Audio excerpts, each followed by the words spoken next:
Coucou, c'est Irène, bidip de ma petite médiathèque et je tourne cette séquence pour ouvrir ce vlog car j'ai fait une mauvaise manipulation et j'ai supprimé le début du vlog. Et évidemment je l'ai supprimé définitivement, aucun moyen de récupérer la vidéo, donc quand j'ai voulu faire le montage je me suis rendu compte que le début du vlog avait disparu et que je ne pouvais plus le récupérer. Donc voilà, je refais vite fait une petite présentation. Vous n'aurez pas le début de ce vlog qui était commencé en avril parce que j'ai supprimé toutes les séquences filmées avant le 1er mai pour faire de la place dans mon téléphone. Donc voilà, bienvenue sur cette chaîne et excusez-moi pour ce début un petit peu chaotique de vlog. L'idée ici c'est de venir vous voir régulièrement au cours de 2 semaines. Donc là vous n'aurez qu'une semaine puisque j'ai supprimé la première. Et de partager avec vous mes lectures, mes projets créatifs, etc. La semaine précédente, j'avais donc filmé une séquence pour vous parler du challenge Un mois au Japon qui se déroulait au mois d'avril, et donc il y avait la dernière semaine à cheval sur avril-mai. Et je vous parlais donc d'un livre que j'étais en train de lire. Je vous en reparle pas tout de suite puisque je l'ai pas terminé, donc je ferai un petit point quand je l'aurai terminé. Mais puisque je vous mets dans barre d'infos le lien vers le challenge, je voulais vous en reparler rapidement pour que vous compreniez pourquoi je mets ce lien. Puisque je vous en parlais en long, en large et en travers dans cette première séquence. Du coup je vous parlais également du Cartaraglan et ensuite dans une autre séquence je vais vous dire, je vous ai montré depuis j'ai fait ceci cela, donc voilà, j'ai supprimé la séquence où je vous montre où j'en étais juste avant, mais vous reverrez par la suite le Cartaraglan qui est donc un pull, un design japonais que justement je tricotais aussi à la faveur de ce challenge. Je ne me souviens absolument pas de quoi j'ai parlé d'autre, donc voilà. Pour ceux qui découvrent cette chaîne, bienvenue dans mon bazar. Ici on parle tricot, crochet, lecture et de plein d'autres choses selon l'inspiration du moment. Et j'ai mes lunettes et ça fait un vilain reflet dans les yeux. Tout va bien. Donc bon, je vous laisse et je vous mettrai les séquences que je n'ai pas supprimées à suivre. Coucou, on est mardi 6 mai et je vous retrouve le matin au réveil, pas coiffée, pas habillée. Une fois n'est pas coutume, je me suis dit j'y vais en pyjama sinon ça va encore attendre je ne sais pas combien de jours avant que je prenne le moment de me poser. Et il y avait quelque chose que j'avais préparé que je voulais vous montrer avant de m'y lancer et du coup ça fait plusieurs fois j'avais envie de le faire mais j'avais pas eu l'occasion de vous le montrer. Dans le cadre du challenge Un mois au Japon qui est déjà terminé puisque c'était au mois d'avril, mais donc dans la dernière semaine du challenge je m'étais lancée dans une nouvelle activité, ou du moins j'avais eu l'intention de me lancer dans cette nouvelle activité, le sashiko, qui est donc une façon de broder japonaise. Et je m'étais inscrite dans un cours, j'étais déjà inscrite depuis longtemps dans un cours domestika que j'avais, il y avait eu à un moment donné une promo, il y avait un cours qui m'intéressait et il y avait une promo si on prenait je sais pas combien de cours, c'était pas cher. Et du coup j'avais pris plusieurs choses dont ce cours de sashiko parce que le concept m'intéresse depuis très longtemps. Mais je m'y étais jamais intéressée depuis, donc ça fait au moins 2 ans que le cours m'attend. Et là je me suis dit c'est l'occasion, challenge un mois au Japon, je me lance. Donc pour ceux qui ne savent pas ce que c'est le sashiko, je vais essayer de trouver une petite photo d'illustration. C'est donc à l'origine une façon de broder pour réparer des vêtements usés et renforcer le tissu abîmé. Donc c'était à l'origine quelque chose dans les classes populaires, voilà, qui n'avaient pas les moyens de forcément changer leurs vêtements, ils les renforçaient avec cette méthode. Et finalement ça s'est popularisé et maintenant on trouve des vêtements avec ces broderies pour embellir. Et donc j'avais envie de tester, mais je n'avais pas le matériel. Alors la première chose ça a été de faire une petite commande, donc je vous montre. Alors j'ai pas déballé, mais voilà, là c'est un dé à coudre qui se met comme une bague et qui va servir à pousser l'aiguille. J'avais des dés à coudre mais j'avais pas de cette forme là et j'ai eu envie donc de tester. J'ai pris aussi des aiguilles à sashiko.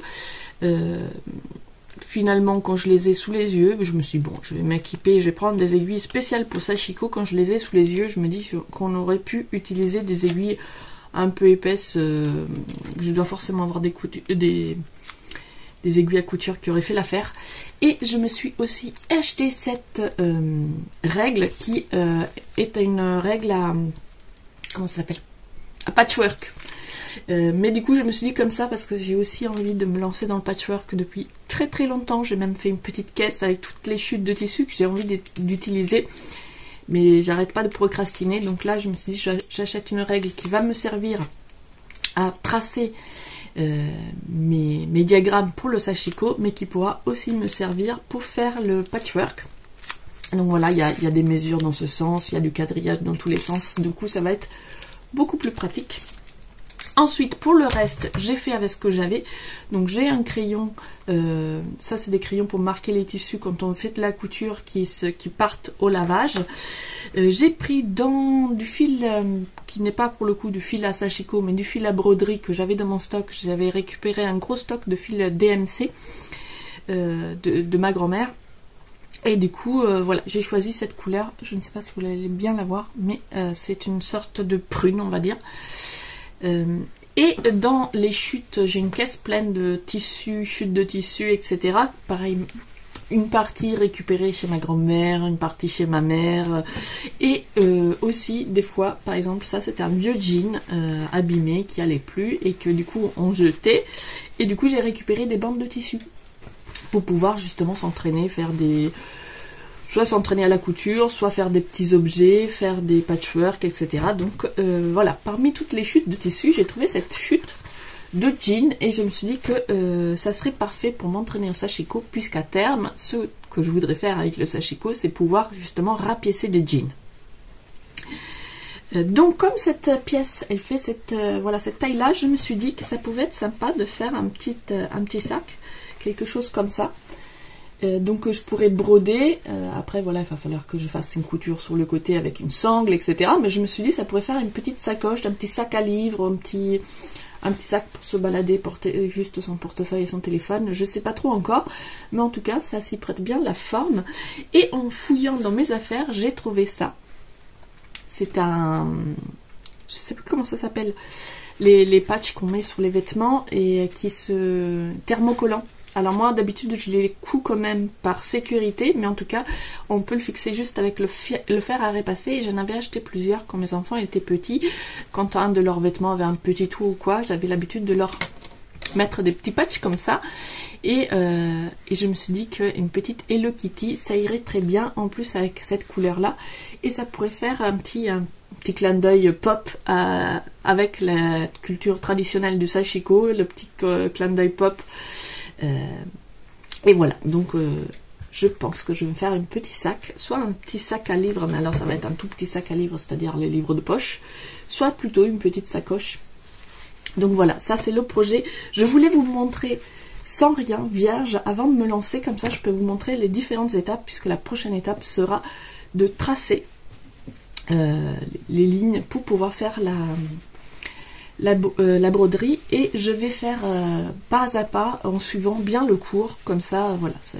Le cours c'est sur Domestika, alors je vous mets le nom de la personne qui donne le cours parce que je m'en souviens plus, mais pour l'instant je n'ai fait que les premières leçons, donc on a encore voilà, il a présenté le matériel, etc. On n'est pas encore passé à l'action, mais je trouve ça très intéressant parce qu'au-delà d'expliquer comment faire, il explique aussi qu'est-ce que le sashiko, qu'est-ce que c'est cette tradition et comment elle s'est modernisée, etc. Lui, il est donc c'est un japonais qui vit aux États-Unis, qui a fait de la transmission du sashiko son métier, et à l'origine, il vient d'une famille de sashiko traditionnelle qui avait une boutique et qui avait mis en lui l'espoir de récupérer cette boutique. Donc il raconte aussi tout son process dans sa jeunesse où il n'avait pas du tout envie de faire ça, et comment il a finalement arrivé à faire ça, mais d'une façon plus moderne, et j'ai trouvé ça très intéressant. Sur ce, je vous laisse parce qu'il est l'heure que j'aille m'habiller.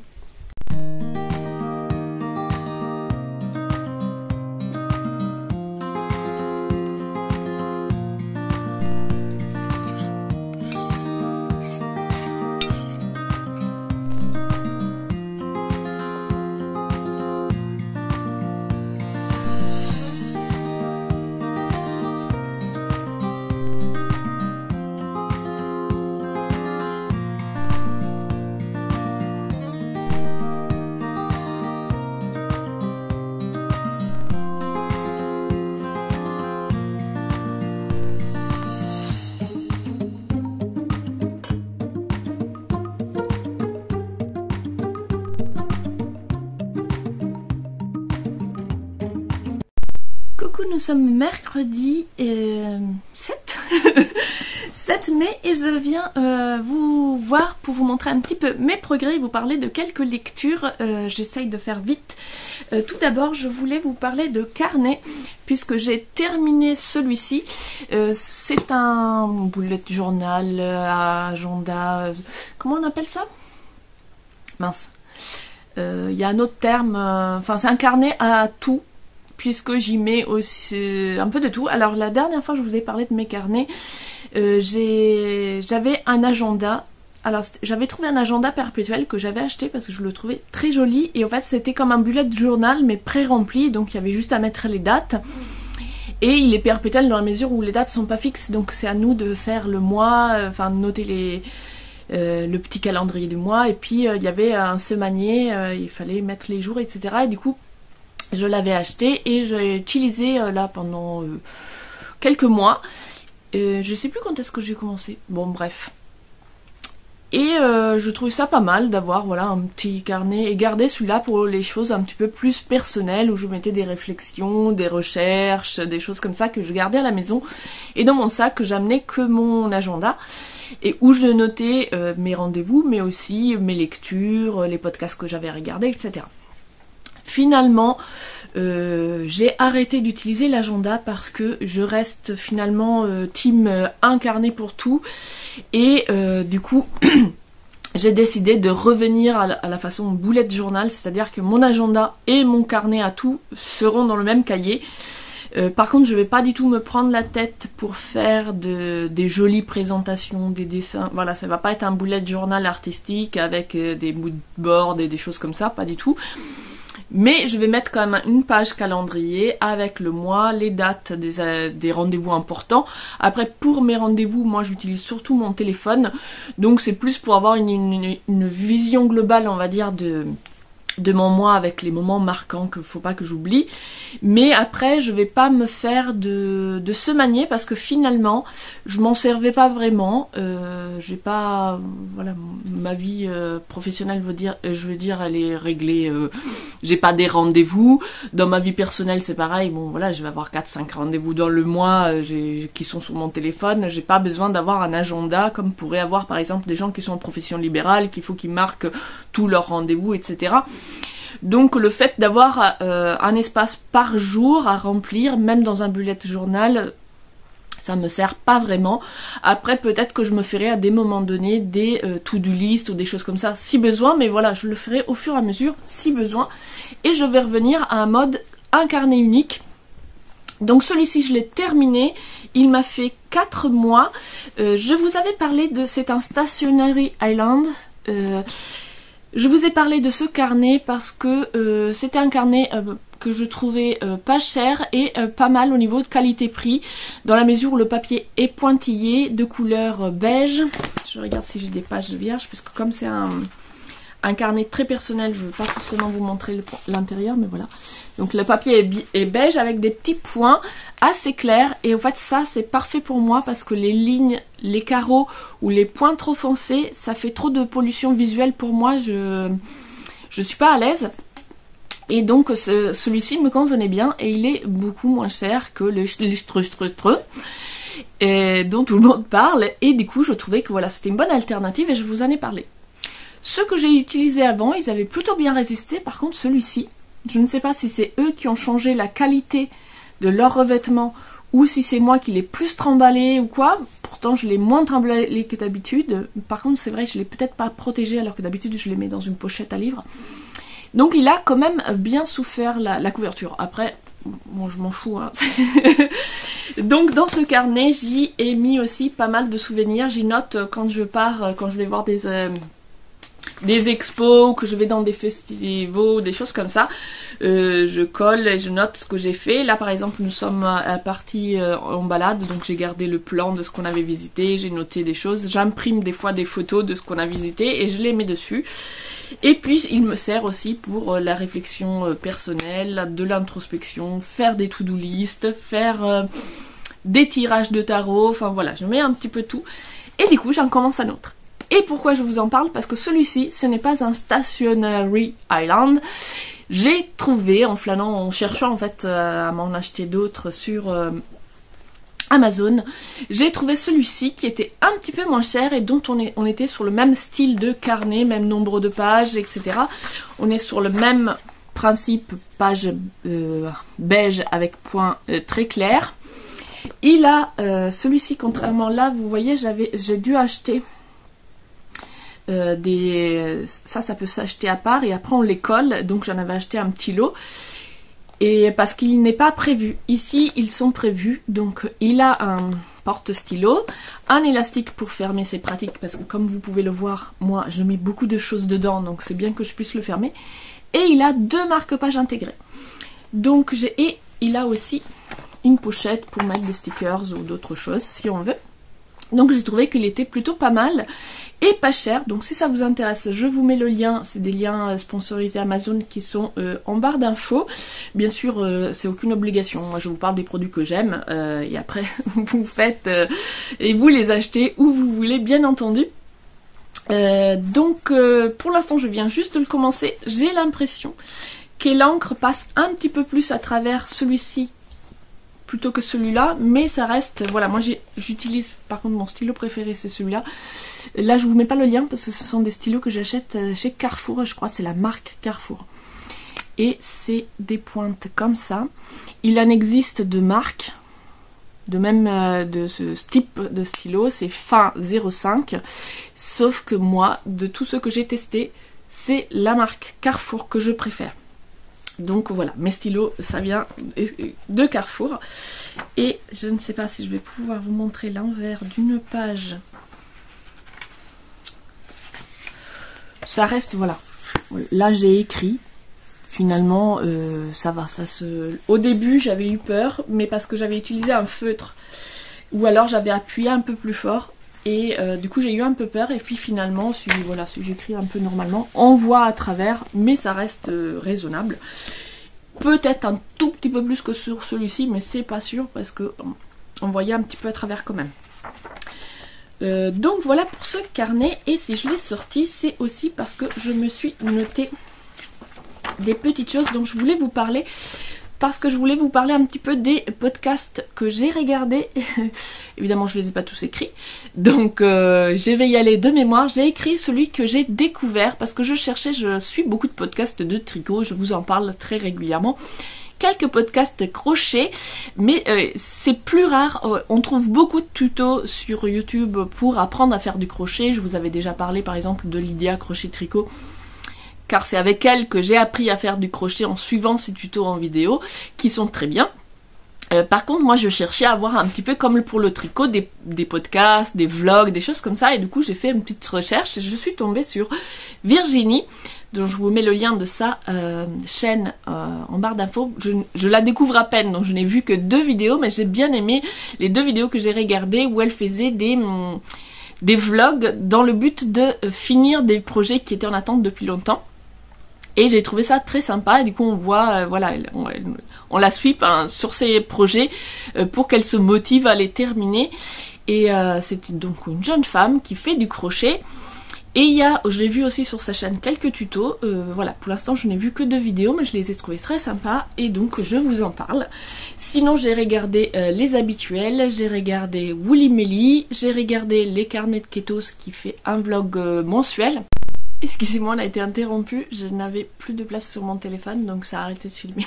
J'ai fait vite fait un petit peu de place, il faut que je continue, mais c'est pas grave. Là, j'ai libéré de quoi parler encore quelques minutes. Donc, je parlais de Marie-Astrid des Carnets des Ketos qui a fait un Pokémon. Il est trop beau. Je suis admirative. Moi, quand je vois ce genre d'amigurumi, je me dis oh là là là là. J'y arriverai jamais. J'ai essayé d'ailleurs de faire à pas le bison volant de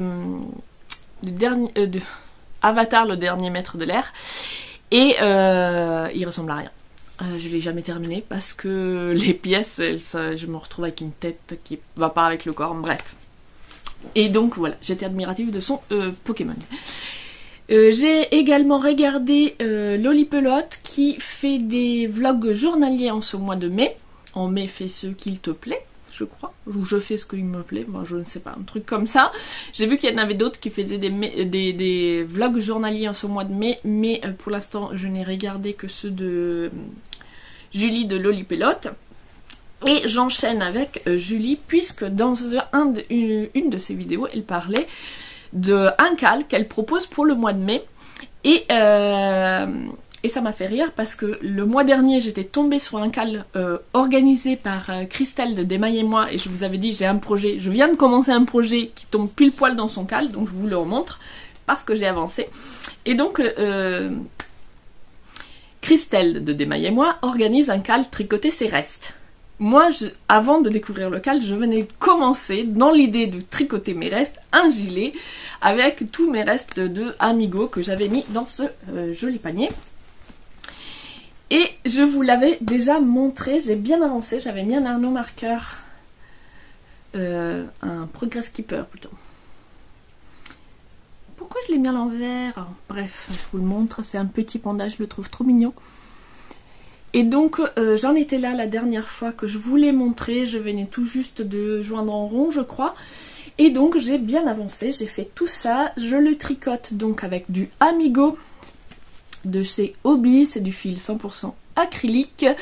J'ai différentes couleurs, pour l'instant j'en suis avec les 3 couleurs. Alors ici j'avais mis du Rust. Donc c'est la couleur rouille, la couleur jaune d'œuf et la couleur bordeaux. Le bordeaux jaune, il m'en restait pas beaucoup, donc j'ai enchaîné ensuite avec de la couleur rouge. J'ai remplacé mon bordeaux par du rouge Noël et j'ai gardé les autres couleurs. Pour l'instant il m'en reste encore, donc je vais aller au bout de ces 3 couleurs là. J'espère en avoir assez pour finir le corps, et si j'en ai pas assez pour les manches, je ferai les manches d'une autre couleur. Je sais pas encore, comme c'est un projet pour utiliser mes restes, ça sera un patchwork, on verra ce que ça donne à la fin. C'est donc des fils tenus en triple avec des aiguilles taille 8. Donc je vous montre mes aiguilles, ce sont les Knit Pro Symphony interchangeables. Donc voilà, j'ai acheté des petits lots, des petits coffrets en fait. J'en ai acheté 2, le premier ça allait du 4 au 6 je crois, et le deuxième du 8, 9 et 10 je pense que c'est ça. Et après j'ai acheté les tailles qui n'étaient pas dans les coffrets que pour les compléter, et des câbles, voilà, comme ça je peux interchanger, etc. Donc voilà le gilet que je voulais vous montrer, qui a bien avancé par rapport à la dernière fois où j'étais. Ce qui est bien avec les aiguilles 8, c'est que ça avance super vite. Et donc c'est un projet un peu quand j'en ai marre des autres, que ça me prend la tête, je fais quelques rangs de celui-ci et ça avance tout de suite très vite. C'est un complètement zéro cerveau. C'est du jersey en aller-retour, donc voilà, très facile. Et pourquoi je vous parlais de Julie ? Parce qu'elle aussi, elle organise un cal, et mon deuxième projet que je tricote en ce moment est parfait pour ce cal. Elle organise le cal boulet. Le but de ce cal boulet, c'est de sortir ces boulets de sa pile à créer pour les finir. Donc dans les boulets, c'est soit le projet qui attend depuis super longtemps, soit celui que vous avez oublié ou sur lequel vous arrêtez pas de galérer. Et moi, celui que je tricote et que je vous ai déjà montré dans le vlog précédent, et en début de celui-ci d'ailleurs, c'est le cartaraglan que je tricote pour ma fille, et qui est effectivement un boulet parce que je l'ai commencé à l'automne 2024 je crois, et j'en l'ai toujours pas fini. Je l'ai mis plusieurs fois en pause, j'ai dû recommencer certaines parties plusieurs fois. J'ai dû adapter le patron parce que il était très succinct, que je comprenais pas tout, etc. Donc effectivement, il répond à plusieurs critères du boulet. Et surtout, là, j'ai hâte, j'en peux plus de ce pull. Alors, il est très bien, hein, mais c'est juste que ça fait très longtemps qu'il est sur mes aiguilles, donc j'ai hâte d'en venir à bout. Les manches, je vous ai dit, j'ai dû les recommencer 4 fois avant de pouvoir trouver la bonne adaptation, puisque je n'ai pas fait comme dans le patron. Donc voilà, je me suis dit, le cal de Julie tombe à pic, ça va me motiver. Donc je suis presque mono en cours sur celui-ci, et de temps en temps je prends l'autre pour me détendre un petit peu. Mais j'ai presque fini. Donc je vous le montre. Alors depuis la dernière fois, j'avais pas encore fini la manche il me semble. Ou alors je venais juste de finir la manche, je ne sais plus. entre temps j'ai commencé cette manche et tout de suite j'ai fait le col. Alors j'avais besoin de commencer la manche pour faire le col, puisque vous voyez qu'ici il y a j'ai monté des mailles sur la manche pour pouvoir unir le devant et le derrière, sauf que j'ai fait que 10 rangs pour faire le col, parce que comme l'encolure était très large, je trouvais que c'était difficile de visualiser quand je le faisais essayer à ma fille. Donc là j'ai fait le col pour voir comment il se tient. Pour le col c'est pareil, j'ai dû un petit peu improviser parce que les explications sont trop succinctes pour que je sache quoi faire. Donc pour m'aider à faire ce col, j'ai suivi des tutos d'une autre chaîne que je viens de découvrir, qui s'appelle, il me semble, Torsade. Je vous mets également le lien en barre d'infos. Et donc elle avait un tuto pour pouvoir faire un col en V, avec cette jolie finition là, cette petite pointe. Et aussi un tuto pour relever les mailles, parce que du coup, je me suis rendu compte que je faisais pas du tout comme il faut. Ici, où est-ce que j'ai relevé des mailles? Oui, bah là, du coup, j'ai relevé les mailles pour faire mes manches, et bah c'est pas du tout comme ça qu'il faut faire. Mais c'est pas grave, ça fonctionne, hein. C'est pas parfait. Et donc là, j'ai regardé son tuto, et j'ai relevé les mailles comme elle explique. Et c'est vrai que c'est mieux quand même, c'est plus joli.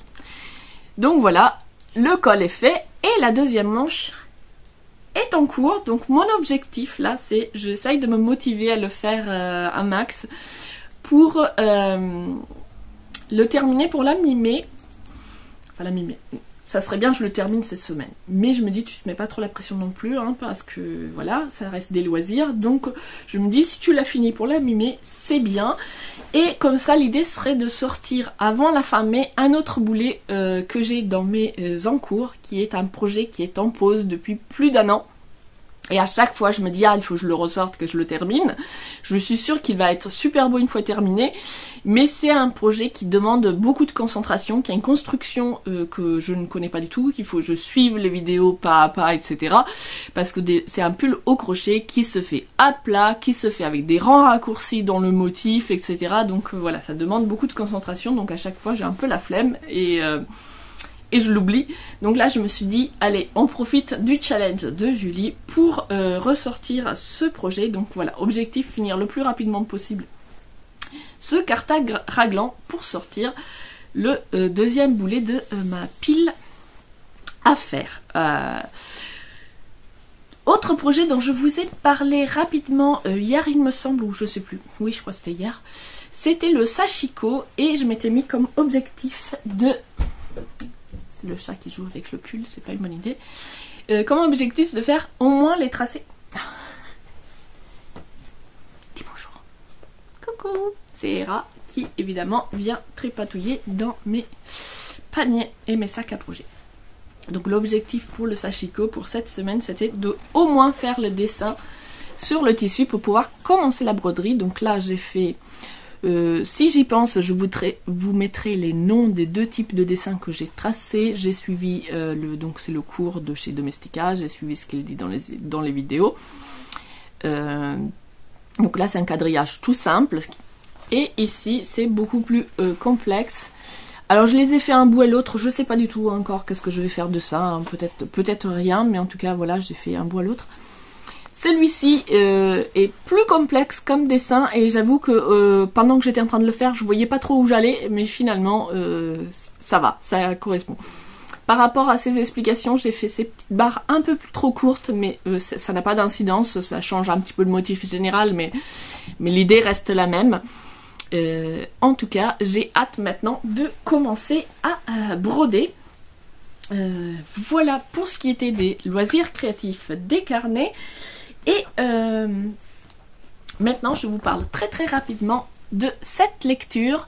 Je vous l'avais montré, il me semble, dans le dernier vlog, parce que je l'ai reçu, une surprise que l'éditeur me l'a envoyé, et je m'y attendais pas, donc j'étais vraiment ravie parce que j'adore les albums de Gilles Berclem, donc les souris de Buisson au mur, qui sont donc sortis aux éditions Quilline. Donc je vous avais parlé de tous les albums, il y en avait un par saison, et je les ai tous lus, tous adorés, et là celui-ci vient de sortir, La Mer, et donc je vous montre quelques illustrations. Dans cet album on va suivre donc nos personnages habituels du buis sur ton mur. Donc nous avons Primrose et Wilfried qui sont les deux souriceaux qui vont partir en bateau avec deux autres souris pour aller... Voilà. C'est difficile de vous montrer mon visage et les illustrations en même temps, donc je vous parle et après je vous montre les illustrations. Peut-être je vais tourner la caméra pour mieux vous voyez. Voilà, ils vont partir à la mer pour aller chercher du sel. Ils vont rencontrer donc une famille de souris qui habite à la mer et ils vont passer quelques temps là-bas avant de repartir. Et c'est adorable, j'aime énormément les dessins que je trouve très très doux et surtout je vais vous montrer, ils sont foisonnants de détails. Donc je me tais et je vous montre.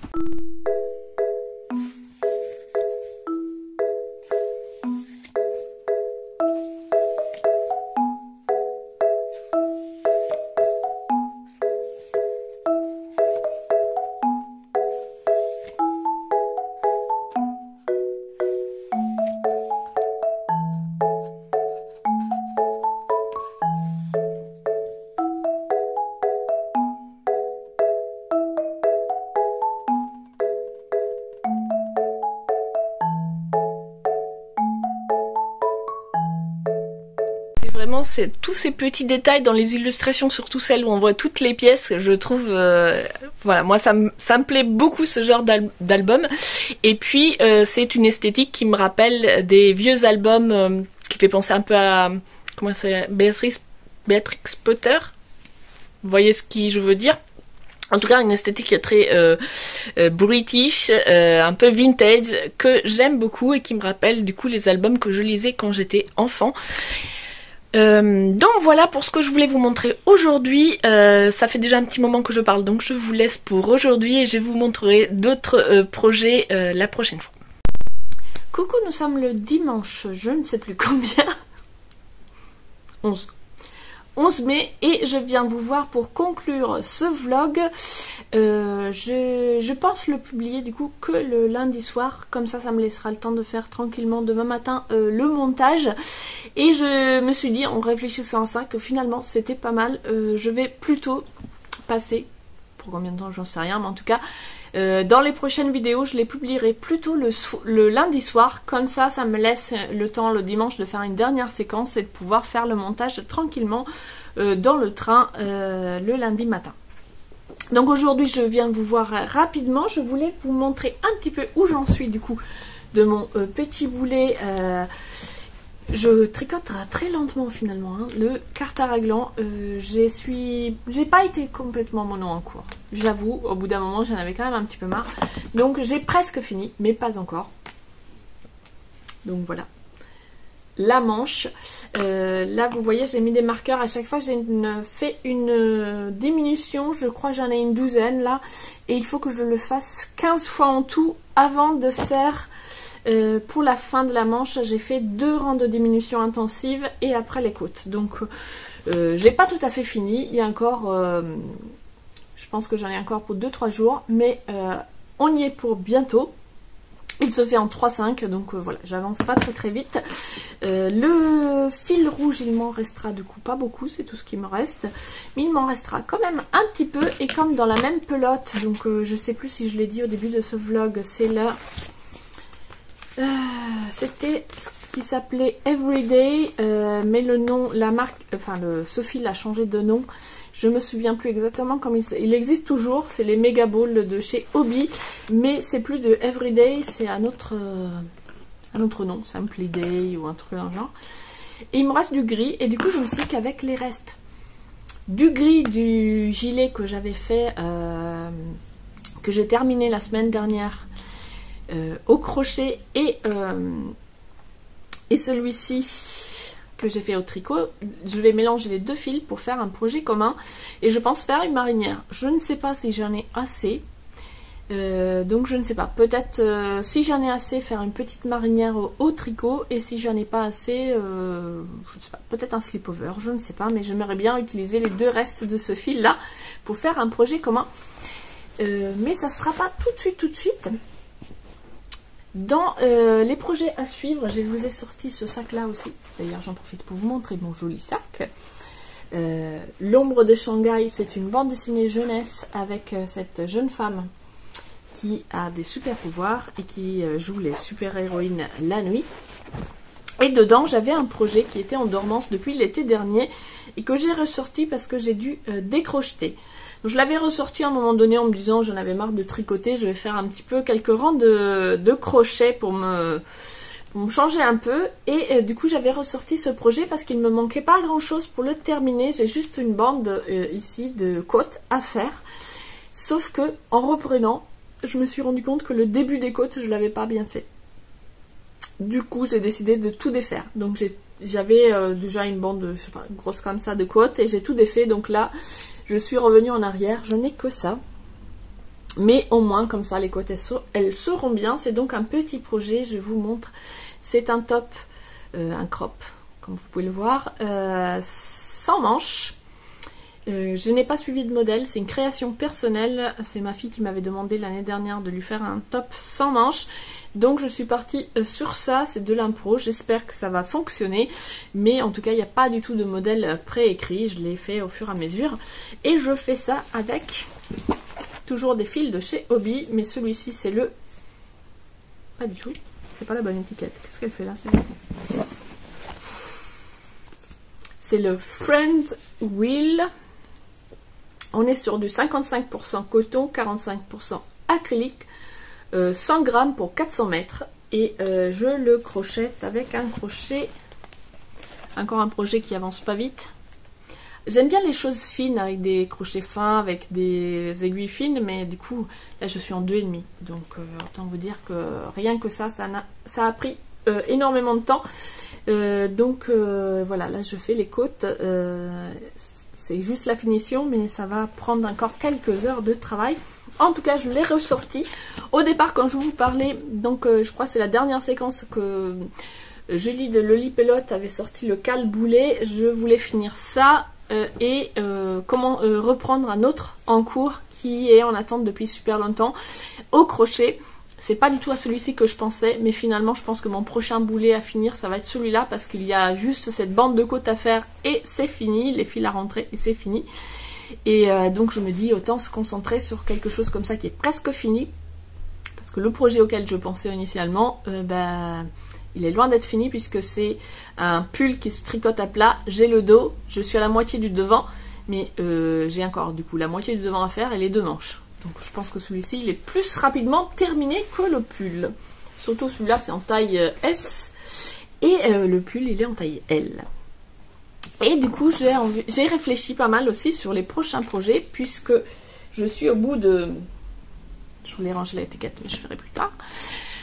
Je suis au bout du quart à raglan, et en général, quand je termine un projet, j'en profite pour pouvoir encastonner un autre du même type. Donc si je finis des chaussettes, je castonne des chaussettes, etc. etc. Et donc là, il me tarde de commencer le nouveau pull. Je ne le castonnerai pas dès que j'ai fini le quart à raglan parce que j'ai encore deux gilets et 2 pulls en cours. Donc on va pas en commencer un 5e. Mais j'ai quand même continué à cogiter à qu'est-ce que je vais faire à suivre. Et il y a un projet que j'avais envie de faire depuis très longtemps. J'ai acheté les fils et tout. Et mon idée c'était de faire, je vous montre les fils que j'ai achetés. Du coup c'est le même fil, on est toujours sur le Friends Wheel. Donc vous voyez rien. De chez Hobby en coton acrylique. Et donc là vous voyez j'avais pris toutes ces couleurs dans l'idée de faire un fade en tenant du coup 2 couleurs ensemble. J'avais fait, dès que j'ai acheté le fil, j'avais fait mon échantillon, donc je l'ai tricoté. Donc là c'est 2 fils tenus ensemble avec des aiguilles numéro 5 parce que l'idée c'est d'avoir un pull d'été, donc assez, voilà, je voulais quelque chose de fluide, assez un tout petit peu déjaugé. Donc là en aiguille 5 c'est parfait. Et par contre j'avais une idée en tête de qu'est-ce que je voulais comme forme de pull et il me faut un modèle parce que je ne suis pas suffisamment à l'aise au tricot pour pouvoir partir en freelance comme je le fais avec le crochet. Et du coup je réfléchissais, je voulais un pull un peu en raglan, un peu une forme comme celui-ci. Je me suis dit pourquoi pas refaire celui-ci, c'est le Offris de Maloreille Design. reprendre ce modèle et au lieu de faire des bandes de couleurs, de faire mon fade. Sauf que celui-ci, c'est avec un échantillon de 20. Alors je pense que si je descends en 4,5, je vais avoir le bon échantillon. Mais là, mon échantillon, il est de 18 mailles. Du coup, j'ai cherché un petit peu et au départ, je m'étais dit, ben, je vais faire celui-là, qui est aussi dans ma liste d'attente depuis longtemps. Donc, On the Beach de Isabelle Kramer et qui est légèrement déjaugé aussi. Donc, je me suis dit, ça pourrait être sympa, sauf que comme vous voyez, c'est aussi un pull à rayures. Et sauf que celui-là, il a un col en V. Et du coup, avec ce fil, ça serait top. Je vais y arriver. Ça sera très bien, mais ce n'est pas dans l'idée de ce que je voulais, moi, un fade. Du coup, je le vois plus avec un col comme ici, pour que ça fasse plus uni, plutôt que d'avoir un V, où il y aura du coup des bandes dans le V. Pourquoi j'ai ça? Donc je me suis dit, non, finalement, celui-là, j'ai envie de le faire, mais ça ne sera pas avec mon histoire de fade. Et donc, j'ai regardé un petit peu dans ma bibliothèque ce que j'avais d'autres comme forme de pull en raglan simple que j'avais en tête pour ce pull en fade. Et j'ai aussi pensé à l'intemporel raglan de Cordélia Vortricot, que j'ai également déjà fait, mais qui également se fait dans un échantillon de 21. Donc là encore, si je descends mon nombre d'aiguilles, je prends des aiguilles plus serrées, ça devrait le faire, sauf que du coup, je n'aurai pas la même fluidité dans mon échantillon. Alors j'ai continué de chercher dans ma bibliothèque Ravelry tous les pulls que j'avais déjà mis de côté. Alors il y a beaucoup de pulls qui se ressemblent dans ma bibliothèque parce qu'en fait, moi je me rends compte que ce que j'aime, ce sont les pulls comme celui-ci avec des formes basiques et après jouer sur la couleur, etc. Mais c'est la forme de pull basique que j'aime et du coup dès que je vois un modèle avec une forme comme ça qui me plaît, je le mets de côté et donc j'ai beaucoup de pulls qui se ressemblent. Mais ça me permet justement de pouvoir adapter en fonction de mon échantillon. Et avec un échantillon de 18 mailles, j'ai trouvé celui-ci qui... il me semble, est un modèle gratuit que vous trouverez sur Ravelry. Donc, je vous le remets si vous voulez faire pause et noter le nom. Donc, c'est un modèle de Galt House of Yarn. Donc, qui est un modèle gratuit que vous trouverez sur Ravelry. Qui est donc un pull raglan tout simple. Là, sur l'image, je dirais que c'est plutôt un pull homme. Mais comme moi, j'ai imaginé ce pull un petit peu oversize pour avoir quelque chose de très fluide à porter l'été par-dessus un débardeur pour les soirées un petit peu fraîches, ça sera parfait. Donc, je vais partir sur ce pull-là qui est plus designé pour les hommes. Mais du coup, la différence qu'ils font, c'est-à-dire qu'il est unisexe comme modèle. Et il recommande, si vous êtes une femme, de faire une aisance entre 0 et 2, et si vous êtes un homme, de faire une aisance entre 2 et 4. Je regardais le podcast de Cordélia Vortricot, justement, sur... je les ai tous regardés, mais il en a fait un particulièrement sur les pulls pour hommes. Et elle parlait du fait de comment adapter un modèle, etc. Et selon elle... En tout cas, elle, dans ses designs à elle, qui est fait de pull, et il y a quand même une différence notable. Je prends une petite gorgée parce que...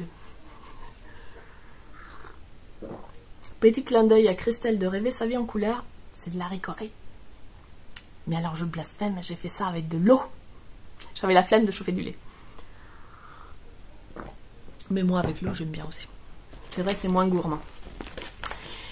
Donc voilà, d'après Cordélia Vor, il y a quand même une différence de façon de construire son pull entre les hommes et les femmes. Moi, ce modèle-là me plaisait bien. La seule différence qu'eux, ils proposent, c'est le même pull, mais juste on joue sur l'aisance. Donc voilà, moi je me dis, je vais partir sur... je ne sais pas trop encore quelle aisance, parce que je pensais quelque chose d'assez large. Donc je vais réfléchir, mais en tout cas, au niveau de l'échantillon, on est pas mal.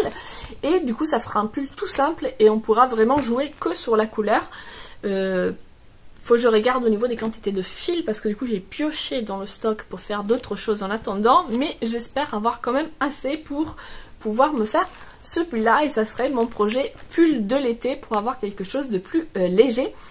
Alors on est quand même sur du coton acrylique et les fils seront tenus en double, donc c'est pas non plus un petit pull fingering très léger, mais ça sera quand même des matières plus fluides et qui tiennent moins chaud que de la laine.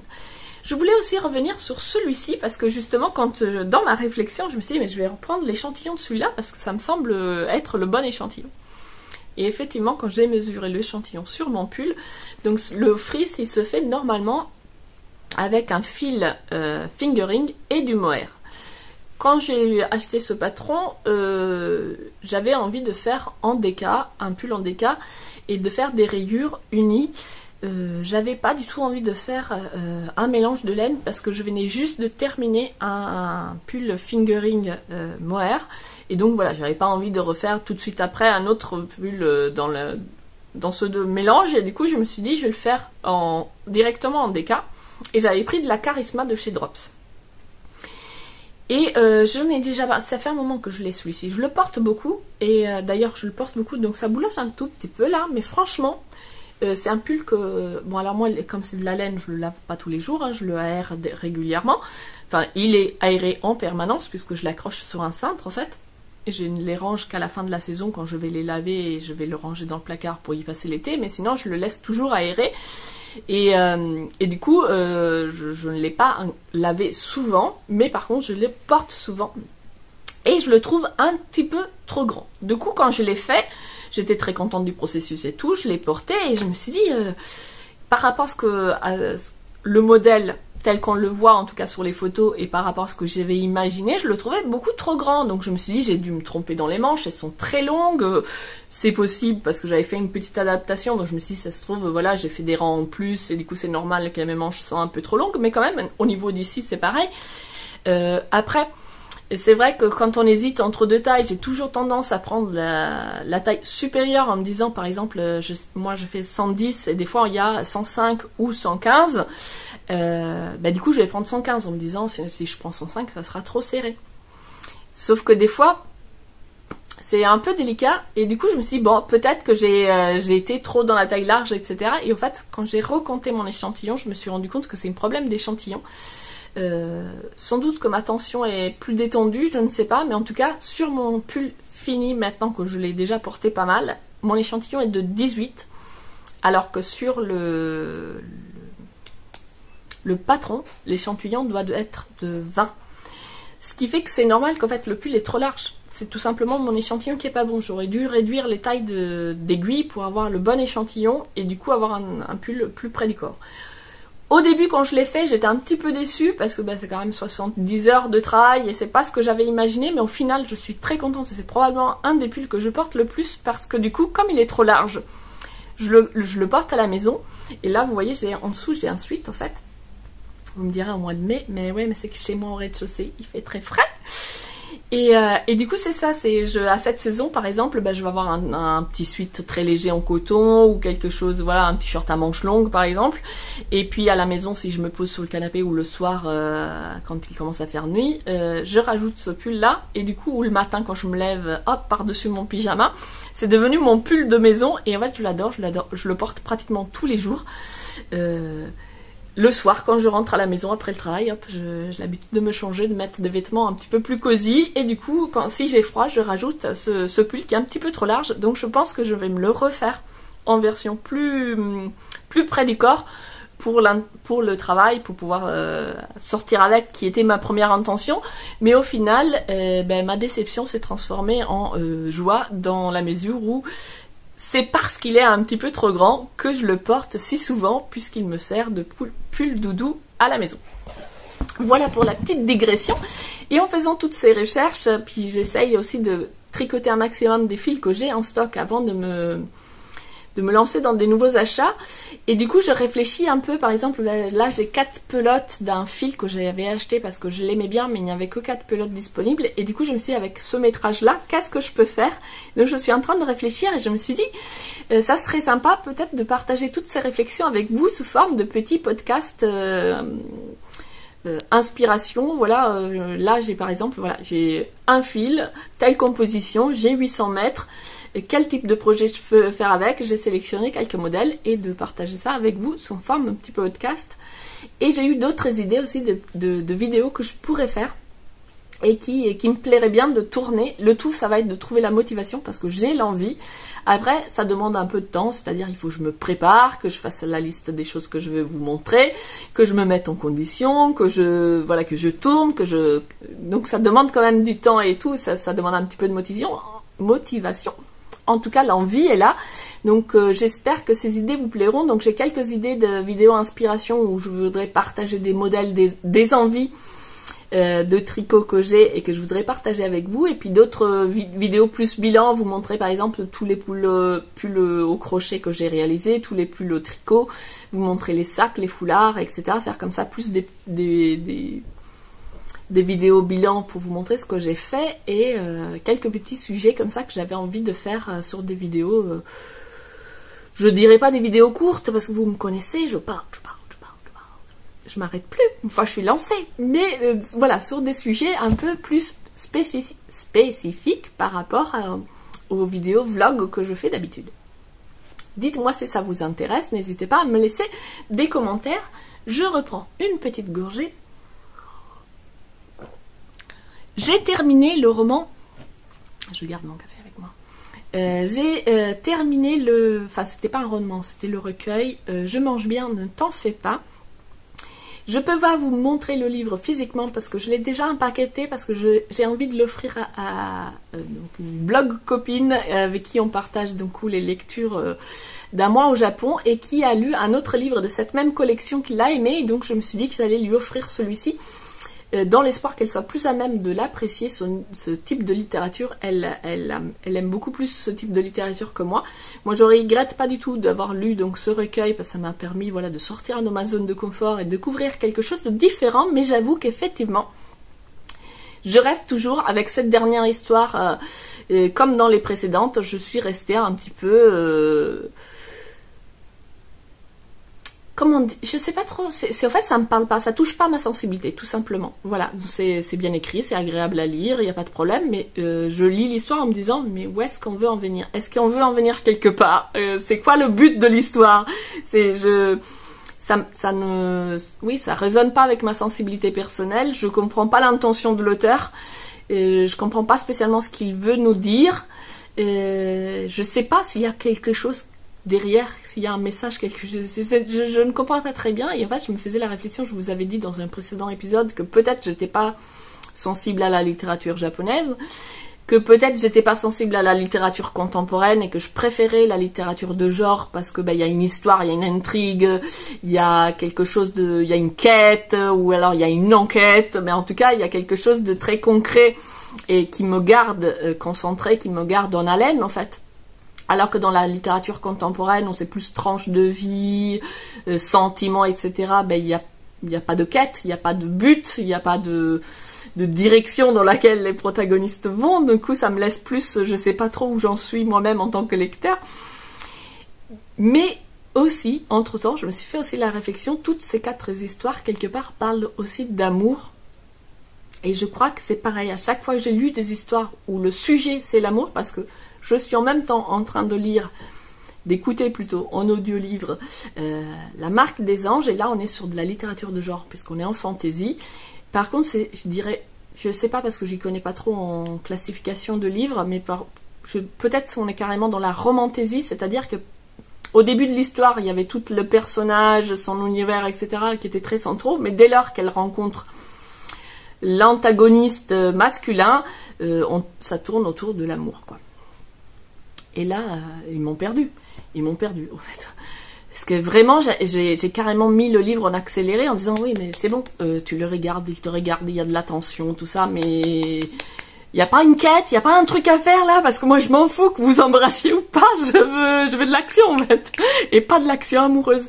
Donc je me dis, si ça se trouve, c'est une question de genre, de littérature, mais plus de sujets, et que les livres qui tournent autour des relations amoureuses me laissent...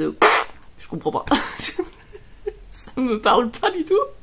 Je suis pas hypée par le truc, j'en ai rien à faire, savoir s'ils vont se quitter, pas se quitter, je comprends même pas pourquoi ils sont ensemble, voilà, c'est vraiment, ça me...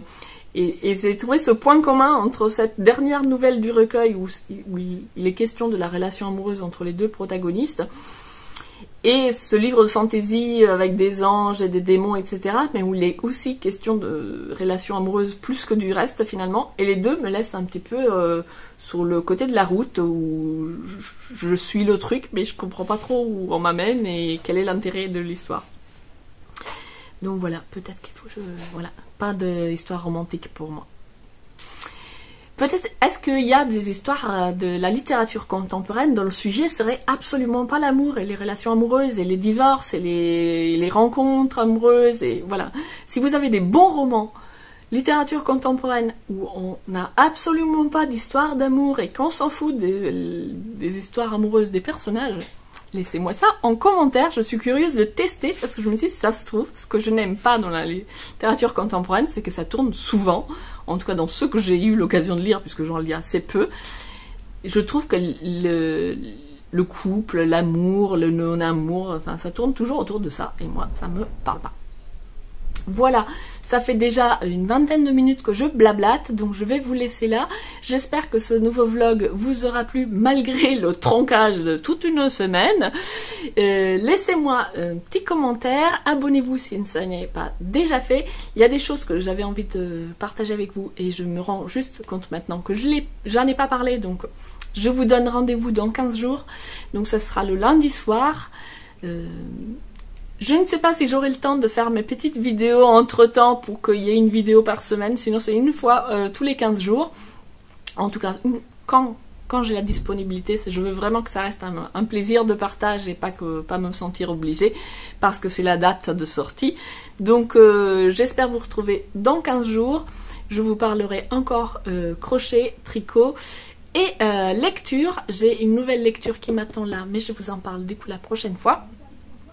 Laissez-moi en commentaire un petit chat ou une petite souris. Pourquoi? Parce que là, il y a Hera qui est juste en bas de mon pied là, comme d'habitude quand je filme, qui vient de nous ramener une petite souris qu'on a dû secourir et qui, la pauvre, j'espère qu'elle va survivre. Mais donc voilà, nous étions en pleine chasse à la souris, donc laissez-moi un petit emoji chat et souris.